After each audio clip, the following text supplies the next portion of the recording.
जय हिंद साथियों, आवेश एकेडमी के न्यू वीडियो लेक्चर में आपका स्वागत है। इस वीडियो लेक्चर में हम यूपी लेखपाल मॉक टेस्ट नंबर 10 को करेंगे। तो चलिए सीधा क्वेश्चन पे चलते हैं। तो आज का पहला क्वेश्चन है।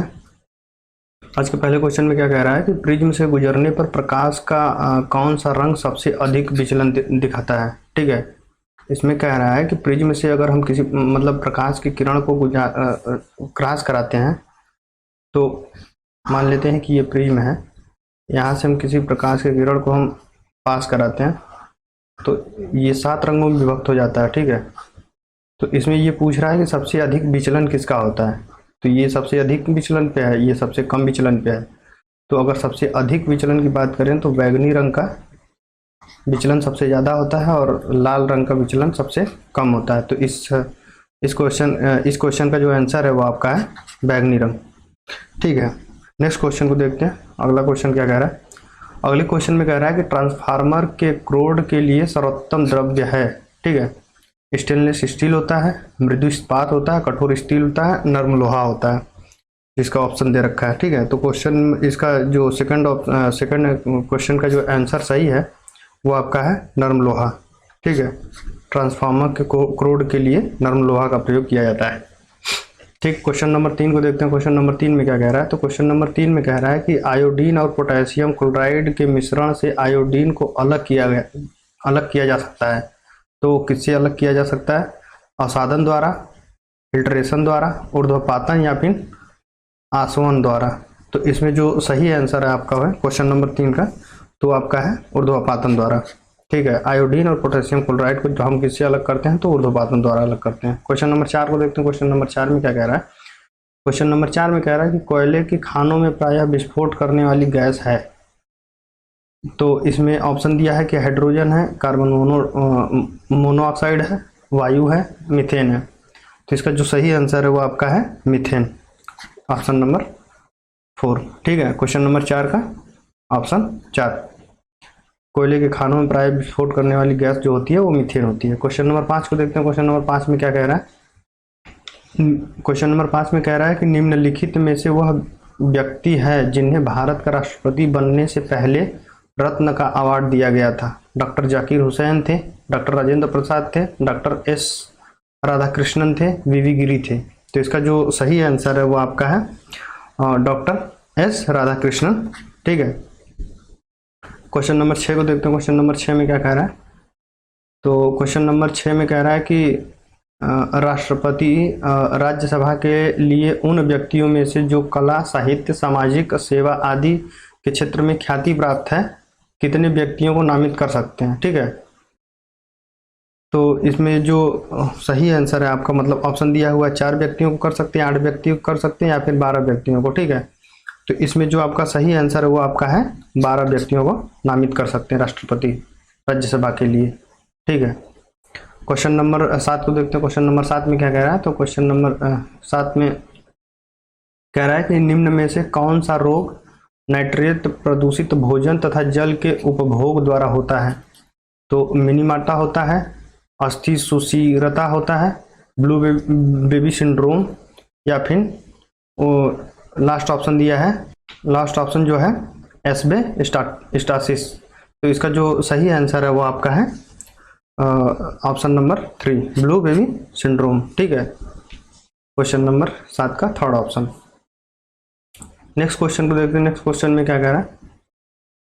क्वेश्चन नंबर 8 में कह रहा है कि भारत में सबसे बड़ा जनजातीय समुदाय है। ठीक है, भील जाति होती है, गोंड जाति होती है, संथाल होती है या फिर थारू होती है। तो इसका जो सही आंसर है वो आपका है गोंड जाति।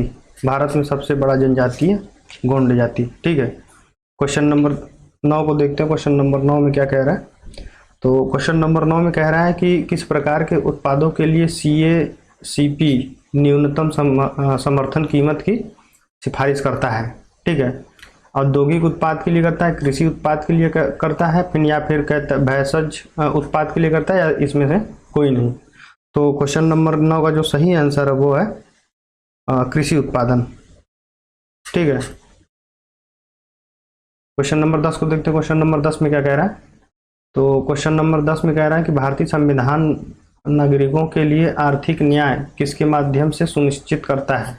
तो इसका जो ऑप्शन दिया हुआ है, मौलिक अधिकारों से, मौलिक कर्तव्यों से, प्रस्तावना के, या फिर राज्य नीति निर्देशक सिद्धांतों के द्वारा, डीपीएसपी जो है।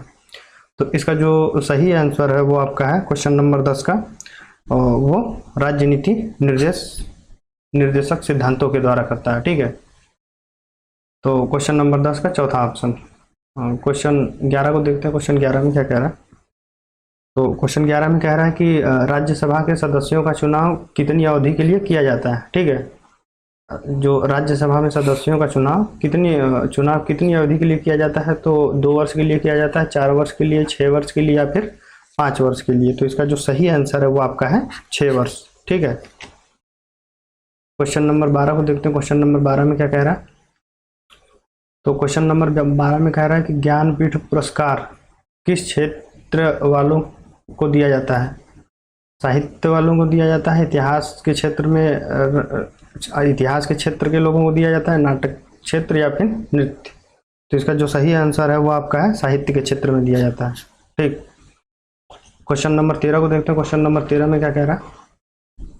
क्वेश्चन नंबर 13 में कह रहा है कि संयुक्त राष्ट्र संघ यूएनओ का महासचिव बनने वाला पहला अफ्रीकीय था, कौन था? इसका मतलब ऑप्शन जो दिया हुआ है, कोफी अन्नान, और दूसरा ऑप्शन दिया है बुतरस घाली, नेल्सन मंडेला, या फिर बिन्नी मंडेला। ठीक है, तो इसका जो सही आंसर है वो आपका है बुतरस घाली। ठीक है, यूएनओ का महासचिव बनने वाला पहला अफ्रीकी था। क्वेश्चन नंबर 13 का second option Boutros Ghali. Question number 14 को देखते हैं। क्वेश्चन नंबर 14 में क्या कह रहा है।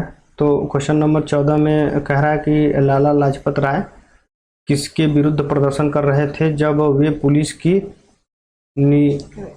की नृशंसता का शिकार हुए? ठीक है, तो इसमें जो ऑप्शन दिया हुआ है, फर्स्ट ऑप्शन दिया है रोलेट एक्ट, और सेकंड ऑप्शन दिया है मिंटो मार्ले सुधार, साइमन कमीशन, या फिर पिट्स इंडिया एक्ट। तो इसका जो सही आंसर है वो आपका है साइमन कमीशन के टाइम। ठीक है, क्वेश्चन नंबर 14 का साइमन कमीशन। अगला क्वेश्चन देखते हैं। क्वेश्चन नंबर 15 में क्या कह रहा है। तो क्वेश्चन नंबर 15 में कह रहा है कि इसमें कह रहा है कि ऋग्वैदिक आर्य पशुचारी लोग थे। तो यह इस तथ्य से पुष्टि होता है कि ऋग्वेद में गाय के अनेक संदर्भ हैं। ठीक है, फर्स्ट ऑप्शन था अधिकांश युद्ध गायों के लिए लड़े जाते थे, या फिर पुरोहितों को दिए जाने वाला उपहार प्रायः गायें होती थी, न कि जमीन। तो इसका जो सही ऑप्शन है वो आपका है लास्ट वाला ऑप्शन दिया है क्या, उपयुक्त सभी। तो इसका जो सही ऑप्शन है वो आपका सही ऑप्शन चौथा नंबर, उपयुक्त सभी। ठीक है, क्वेश्चन नंबर 15 का ऑप्शन नंबर 4। क्वेश्चन नंबर 10 को देखते हैं। सॉरी, क्वेश्चन नंबर 10 रिपीट हो गया क्या? ये क्वेश्चन हो चुका है। ठीक है, क्वेश्चन नंबर 10 हो चुका है। नेक्स्ट क्वेश्चन को देखते हैं। नेक्स्ट क्वेश्चन में क्या कह रहा है कि प्रसिद्ध खजुराहों के मंदिर का निर्माण निम्नलिखित में से किसने किया था? ठीक है, चंदेल राजाओं ने किया था, पाल राजाओं ने किया था, विक्रमादित्य ने किया था, मध्य भारत के जैन मुनियों ने किया था। तो इसका जो सही आंसर है वो आपका है चंदेल राजाओं ने किया था। ठीक है, क्वेश्चन नंबर 16 का प्रसिद्ध खजुराहों के मंदिर का निर्माण किसने किया था? तो जैन राजाओं ने किया था, चंदेल राजाओं ने किया था। ठीक है, क्वेश्चन नंबर 17 को देखते हैं। क्वेश्चन नंबर 17 में क्या कह रहा है। तो क्वेश्चन नंबर 17 में कह रहा है कि भारत के स्थलाकृतिक मानचित्र निम्न में कौन सा संगठन बनाता है? ठीक है, भारतीय भौगोलिक सर्वेक्षण बनाता है, या फिर भारतीय सर्वेक्षण, भारतीय भूवैज्ञानिक सर्वेक्षण, या भारतीय पुरातात्विक सर्वेक्षण। तो इसका जो सही आंसर है वो आपका है भारतीय भौगोलिक सर्वेक्षण। ठीक है, क्वेश्चन नंबर 17 का फर्स्ट ऑप्शन सही है। ठीक, क्वेश्चन नंबर 18 को देखते हैं। क्वेश्चन नंबर 18 में क्या कह रहा है। तो क्वेश्चन नंबर 18 में कह रहा है कि सीसा लेड का सबसे महत्वपूर्ण अयस्क है, गैलेना है, मैग्नेटाइट है, पायरोलुसाइट है, पायरोलुसाइट, और उसके बाद लास्ट ऑप्शन दिया हुआ है सीडे राइट। ठीक है, तो इसका जो सही आंसर है वो आपका 18 का वो आपका है गैलेना। लेड का महत्वपूर्ण अयस्क होता है गैलेना। क्वेश्चन नंबर 19 को देखते हैं। क्वेश्चन नंबर 19 में क्या कह रहा है? तो क्वेश्चन नंबर 19 में कह रहा है कि निम्न में से कौन सी भारत में रबी की फसल नहीं है? तो रबी की फसल नहीं है, गेहूं नहीं है, जौ नहीं है, रेपसीड नहीं है, जूट नहीं है। ठीक है, तो इसमें जो आपका सही आंसर है वो आपका है जूट। जूट भारत की रबी की फसल, भारत में रबी की फसल नहीं है। ठीक है, क्वेश्चन नंबर 19 का जूट। क्वेश्चन नंबर 20 को देखते हैं। क्वेश्चन नंबर 20 में क्या कह रहा है? तो क्वेश्चन नंबर 20 में कह रहा है कि निम्नलिखित में से मलेरिया पैदा करती है, कीट पैदा करता है, बैक्टीरिया, प्रोटोजोआ या फिर वायरस? तो इसका जो सही आंसर है वो आपका है प्रोटोजोआ। ठीक है, क्वेश्चन नंबर 20 का मलेरिया पैदा करना प्रोटोजोआ के द्वारा होता है। क्वेश्चन नंबर 21 को देखते हैं। क्वेश्चन नंबर 21 में क्या कह रहा है? क्वेश्चन नंबर 21 में कह रहा है कि उत्तर प्रदेश में महात्मा गांधी स्टेडियम कहाँ पे अवस्थित है? मुजफ्फरनगर में है, गोरखपुर में है, लखनऊ में है, रामपुर में है। ठीक है, तो इसका जो सही आंसर है वो आपका है रामपुर। उत्तर प्रदेश में महात्मा गांधी स्टेडियम कहाँ पे है? तो Rampur, last option. Question number 22 को देखते हैं। क्वेश्चन नंबर 22 में कह रहा है कि भारत के राज्यों में उत्तर प्रदेश किस उत्पादन का सबसे बड़ा उत्पादक नहीं है? फूलों का, गेहूं का, आलू का या फिर गन्ने का? तो इस क्वेश्चन को एक बार रिपीट कर लेते हैं पहले। भारत के राज्यों में उत्तर प्रदेश किस उत्पाद का सबसे बड़ा उत्पादक नहीं है? तो फूलों का नहीं है, गेहूं का नहीं है, आलू का नहीं है या फिर गन्ने का नहीं है। तो क्वेश्चन नंबर 22 का जो सही आंसर है वो आपका है फूलों का। ठीक है, क्वेश्चन नंबर 23 को देखते हैं। नेक्स्ट क्वेश्चन, क्वेश्चन नंबर 23 में कह रहा है उत्तर प्रदेश में परमाणु ऊर्जा केंद्र स्थापित है, कहाँ पे है? मथुरा में है, सिंगरौली में है, नरौरा में है, अलीगढ़ में है? तो इसका जो सही आंसर है वो आपका है नरौरा में। ठीक है, क्वेश्चन नंबर 24 को देखते हैं। क्वेश्चन नंबर 24 में क्या कह रहा है? तो क्वेश्चन नंबर 24 में कह रहा है कि उत्तर प्रदेश की सबसे बड़ी नक्षत्रशाला कौन सी है? ठीक है, इंदिरा गांधी नक्षत्रशाला, गोरखपुर नक्षत्रशाला, रामपुर नक्षत्रशाला या फिर इलाहाबाद नक्षत्रशाला? ठीक है, तो इसका जो सही आंसर है वो आपका है 24 का, तो गोरखपुर नक्षत्रशाला। ठीक है, क्वेश्चन नंबर 25 और लास्ट क्वेश्चन आज का। इसमें कह रहा है कि हरिदास जयंती प्रतिवर्ष मनाई जाती है। अब वो कहाँ मनाई जाती है? झांसी में मनाई जाती है या फिर मथुरा में, वृंदावन में या फिर वाराणसी में?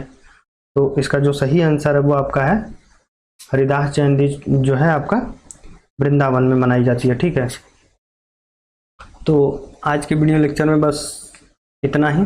उम्मीद करता हूँ आप लोगों ने इसके पिछले वीडियो लेक्चर्स को आपने देखा होगा। यदि उन वीडियो लेक्चर को आपने नहीं देखा तो उसके लिंक को मैं डिस्क्रिप्शन में दे दूंगा, आप वहाँ से जाके देख सकते हैं। तो आज के लिए इतना ही, धन्यवाद।